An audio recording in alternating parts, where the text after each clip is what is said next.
Ang mga yan na nakatala na at nandun na sa langit sa piling ng Diyos. Si Abraham, si Moises, si Isaac, si Jacob, at lahat ng mga propetang sumunod sa kalooban ng Diyos. Ito ang mga panganay na nandun na sa kaharian ng langit na kasama ng Diyos, pinalalapit tayo dyan. So sila ang ating tatawagan kapag may pangangailangan tayo upang mailapit nila sa Diyos ang ating pangangailangan. Sige, Kuya Min. Lumapit kayo sa Diyos na hukom ng lahat at sa mga espiritu ng mga taong banal na naroon na sa dakong nilaan sa kanila na Okay. Ngayon, kanino tayo pinalalapit? Sa Diyos na hukom ng lahat.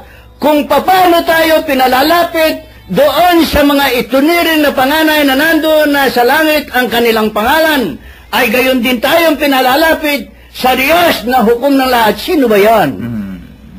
At doon sa mga espiritong banal na nandoon na sa langit. Tanong, si Mama Mary ba ay banal? Si Mama Mary ba na walang ginawa na sundin ang kalooban ng Diyos ay banal? Para sa mga kapatid natin na ito na magagaling sa Biblia, ay hindi banal si Mama Mary. Sila lang ang banal dahil dinidinig sila ng Diyos. Dahil sila'y pastor ng mga magagaling. Ito talaga ang tunay.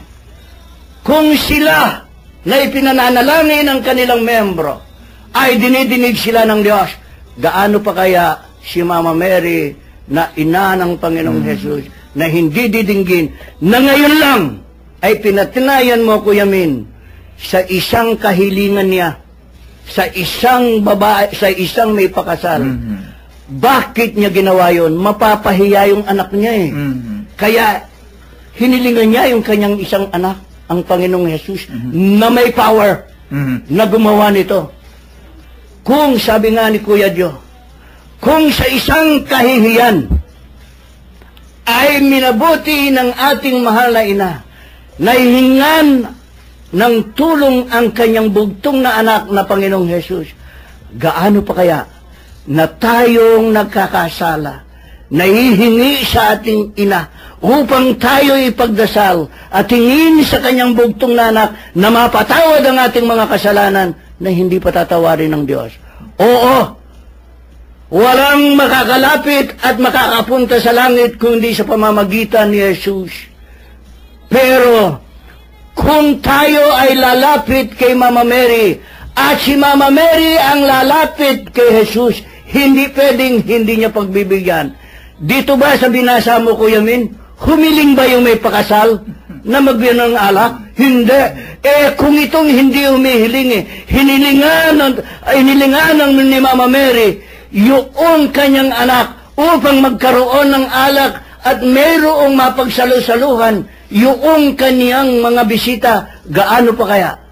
Kung tayong mga anak niya na kapatid ni Jesus ay mapapalulong at mapupunta sa impyerno, mahal ng ating mahal na ina ang bawat anak niya. Kung ang mga ina rito sa lupa ay ayaw mahirapan ang kanilang mga anak, gaano pa kaya ang ating mahal na ina natin sa langit na gusto niyang mahirapan at magdusa ang kanyang mga anak sa habang panahon sa impyerno ng pagdurusa.